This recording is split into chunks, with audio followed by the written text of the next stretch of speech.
Dans cette vidéo sur les nombres décimaux, je vais t'expliquer comment on repère et qu'on compare les nombres décimaux. Alors, tout d'abord, comment est-ce qu'on repère des nombres décimaux sur une demi-droite graduée? On veut un exemple et puis on va voir un petit peu comment ça se passe. Alors, on veut placer le point A d'abscisse 3 dixièmes, le point B d'abscisse 17 dixièmes et le point C d'abscisse 1,2. On a donc besoin d'une demi-droite graduée. Alors moi ici elle s'arrête à 2, ça dépend en fait des nombres que tu as à placer, hein. Peut-être qu'elle va s'arrêter à 15, j'en sais rien. Elle n'est pas obligée de commencer à 0, si tu as droite tu peux la commencer à 5, si par exemple tous tes nombres sont entre 5 et 10, bah, tu gradues que de 5 à 10 et c'est tout. Donc là c'est à toi de réfléchir un petit peu à peu près combien valent tes abscisses. Alors c'est parti, donc là moi ce que j'ai fait c'est que j'ai donc gradué de 1 en 1, c'est-à-dire que de 0 à 1 c'est mon unité. Oui mais moi je veux donc placer des dixièmes, ça veut donc dire que cette unité va falloir la couper en 10. On coupe en 10, ça veut dire que une petite graduation ici, bah, ça vaut justement 1 dixième. Autrement écrit c'est 0,1. Bien, bah maintenant, qu'est-ce qu'il faut faire? Donc, on veut placer l'abscisse 3 dixièmes. On commence à partir de 0, toujours. On compte 1 dixième, 2 dixièmes, 3 dixièmes. Le point A, il se trouve ici. Pas de complication.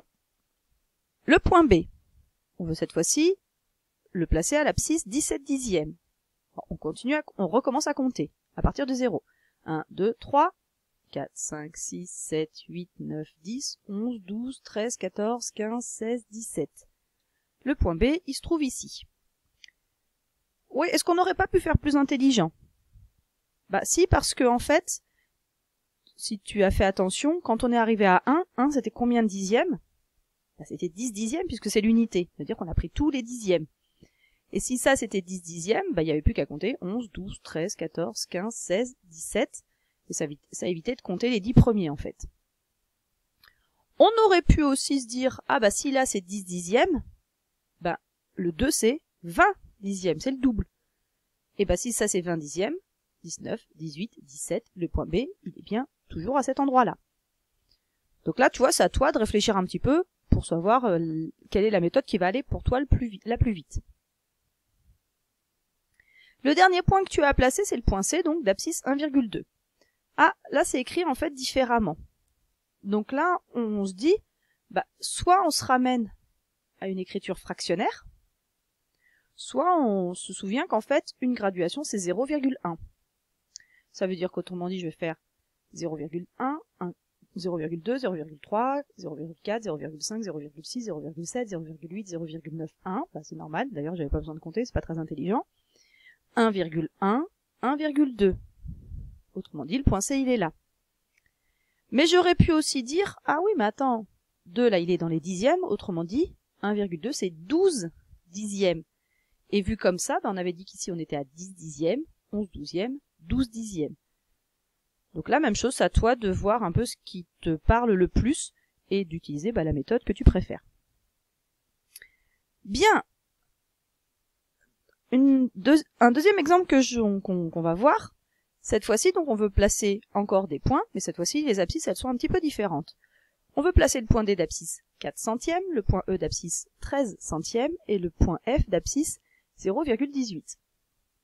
Bon, on voit la différence, c'est-à-dire qu'entre le premier exemple et le deuxième, dans le premier, on avait des dixièmes à placer, dans le deuxième, on a des centièmes à placer. Qu'est-ce que ça change en fait? Ça veut dire que, au lieu de couper l'unité en 10, il faut la couper en 100. Oui, mais enfin, moi je vais pas la couper en 100, enfin, je veux dire, si c'est moi qui dois le faire, ça va être compliqué. Ça veut dire qu'en fait, une petite graduation comme ça, il faut la couper en 10. Bon, bah, qu'est-ce que je vais faire en fait? Je vais grossir un petit peu ce trait-là.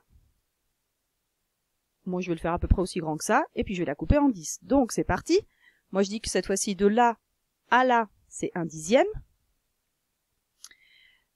Et comme je le coupe en 10, bah, ça veut dire qu'une petite graduation ici, c'est cette fois-ci 1 centième, ou 0,01. Et maintenant, bah, une fois que j'ai fait ça, ça y est, c'est plutôt simple.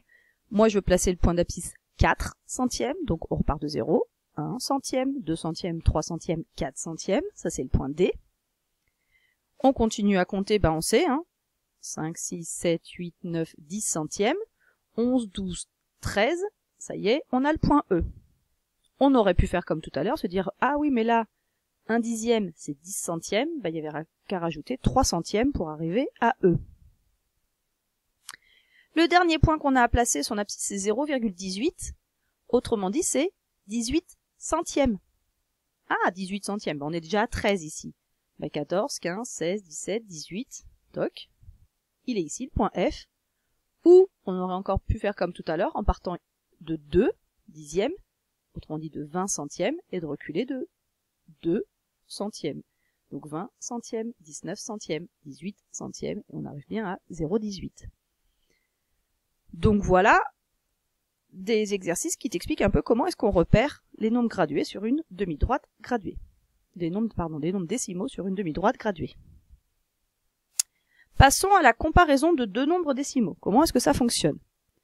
Alors ici, je vais te montrer 3 méthodes. À toi de choisir un petit peu celle qui te plaît le plus, mais celle qui t'évitera de te tromper. Alors c'est parti. Dans cette première méthode, on va utiliser ce qu'on appelle un algorithme.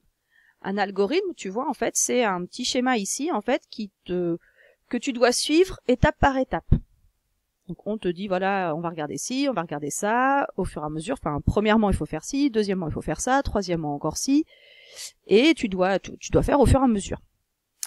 Alors, on va prendre encore des petits exemples pour voir comment fonctionne cet algorithme.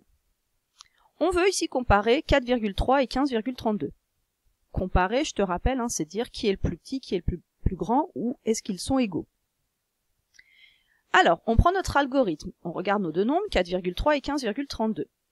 La question de départ, c'est est-ce que les parties entières sont égales? Les parties entières, c'est qui les parties entières? On le sait, c'est ce qui est devant la virgule. Autrement dit, pour 4,3, la partie entière, c'est 4. Pour 15,32, c'est 15. Est-ce qu'elles sont égales? Non, elles ne le sont pas. Autrement dit, je vais passer à droite de mon petit schéma. Si elles ne sont pas égales, on nous dit, ah, alors le plus petit des deux nombres, là, qu'on a, c'est celui qui a la plus petite partie entière. Entre 4 et 15, qui est le plus petit, c'est 4. Autrement dit, entre ces deux nombres, c'est 4,3 qui est plus petit que 15,32. Bien. Ça y est, nous on a fini l'algorithme. Tu vois bien qu'ici, il n'y a plus rien. On a un deuxième exemple. Cette fois-ci, on veut comparer 5,8 et 5,2. On reprend notre algorithme du début. Est-ce que les parties entières sont égales? La partie entière de 5,8, c'est 5. C'est toujours ce qui est devant la virgule. Et la partie entière de 5,2, c'est 5 aussi. Ah, donc les parties entières, oui, elles sont égales. Donc on part de ce côté-là. Est-ce que les chiffres des dixièmes sont égaux? Les dixièmes ici, c'est le nombre qui est juste, le chiffre qui est juste derrière la virgule. Autrement dit, pour 5,8, c'est 8. Et pour 5,2, c'est 2. Est-ce qu'ils sont égaux? Non, puisqu'il y en a un, c'est 8, l'autre, c'est 2. Donc on part de ce côté-là. On nous dit que donc, le plus petit de ces deux nombres-là, c'est celui qui a le plus petit chiffre des dixièmes. Donc ce sera 5,2 qui sera le plus petit.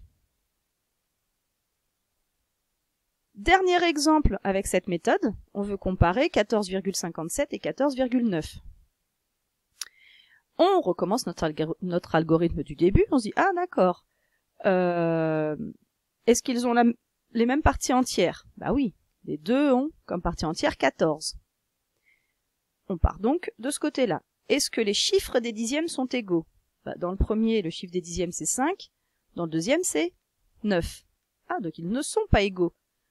On nous le dit, ah donc le plus petit c'est celui qui a le plus petit chiffre des dixièmes, autrement dit entre 5 et 9, celui qui est le plus petit c'est celui qui a le 5. C'est donc 14,57. Et tu vois qu'en fait, je n'ai même pas regardé le 7. Il est même pas intéressant.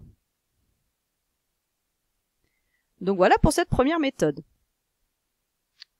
La deuxième méthode que je vais te montrer, en fait, elle utilise en fait la première qu'on vient de voir. Pour le dernier exemple qu'on a fait, en fait, on mettra en fait le même nombre de chiffres après la virgule dans les deux nombres, quand évidemment ils ont la même partie entière.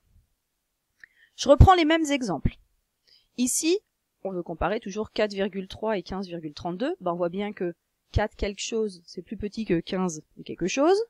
Donc on voit bien qu'on n'a pas 10 jours à y passer, ça vient des parties entières. Comme 4 est plus petit que 15, c'est fini, 4,3 est bien plus petit que 15,32.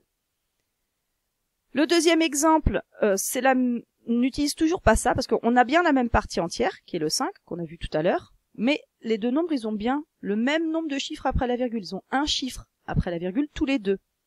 Autrement dit, on fait comme tout à l'heure, on regarde ce chiffre, et celui qui a le plus petit chiffre des dixièmes ici, ce sera lui le plus petit. Autrement dit, c'est 5,2 qui est plus petit que 5,8. C'est dans le dernier exemple qu'on peut avoir des soucis, si on ne fait pas attention à ce qu'on fait. C'est là qu'on se dit, ah alors attends, le problème c'est quoi? C'est qu'en fait, 14,57, il a deux chiffres après la virgule, alors que 14,9, il n'en a qu'un après la virgule. Donc là, c'est la petite astuce, tu vas dire qu'en fait, 14,9, c'est en fait 14,90. Et ça, je le fais, je répète, parce que on est déjà sur la même partie entière au départ, qu'on a bien 14 sur les deux nombres. Évidemment, sinon ça sert à rien, quand je suis ici, de faire une comparaison sur les dixièmes quand déjà les parties entières ne sont pas égales. Donc c'est là qu'on se dit, ah bah alors, je dois comparer 57 centièmes et 90 centièmes en fait. Ah bah c'est facile, 57 c'est le plus petit par rapport à 90, autrement dit, c'est bien 14,57 qui sera plus petit que 14,90. Bien, troisième méthode. Alors la troisième méthode, elle utilise justement le repérage qu'on a vu au tout début de cette vidéo. On reprend toujours les mêmes exemples si on veut comparer, donc toujours 4,3 et 15,32. Si on utilise une demi-droite graduée, on la gradue, on voit bien que, alors si je fais un de 0 jusqu'à peu près 20, le premier nombre 4,3, où est-ce qu'il va se situer sur cette demi-droite graduée? Ben, on voit bien à peu près après 4, un petit peu après 4, et l'autre il se trouve un petit peu après 15. Autrement dit, qui est le plus petit, sachant qu'on va du plus petit au plus grand, quand on va de la gauche vers la droite, bon, bien, on voit bien que 4,3 est plus petit que 15,32. Si on reprend sur 5,8 et 5,2, alors cette fois-ci on gradue un petit peu différemment, et tu vois qu'on utilise ce que je te disais tout à l'heure, c'est qu'en fait ma graduation, je la commence pas à 0, je vois que je suis entre 5 et 6. Autrement dit, j'aurais même pu ne pas utiliser toute cette partie droite de ma demi-droite. Puisque je suis entre 5,6, je vois bien que j'ai gradué j'ai besoin des dixièmes, donc j'ai gradué justement en dixièmes, j'ai coupé en 10, entre 5 et 6. Ça veut dire que la première graduation c'est 5,1, 5,2, et 5,3, 4, 5, 6, 7, 8, donc 5,2 est ici, 5,8 est ici, 5,8 est donc plus grand que 5,2. Et pour le dernier exemple, on fait comme tout à l'heure, on va commencer cette fois-ci à graduer à partir de 14, puisqu'on est dans les 14 et des patates. Moi j'ai gradué en dixième, parce que je vois bien que j'ai jusqu'à 15 avec un 14,9. On est encore que dans les dixièmes. Autrement dit, 14,9 il est ici. Le milieu ici c'est 14,5. Mais 14,5 c'est en fait 14,50. Ici c'est 14,6, autrement dit 14,60. Et ben donc 14,57, il est entre 14,50 et 14,60. Donc 14,57 il se trouve à peu près par ici. Et 14,9, on l'a dit, se trouve un dixième avant 15. Eh bien on voit bien que 14,57 est plus petit que 14,9. Donc voilà pour cette vidéo sur comment repérer ou comparer des nombres décimaux. À toi maintenant d'utiliser tout ça pour faire les exercices qu'on va te proposer.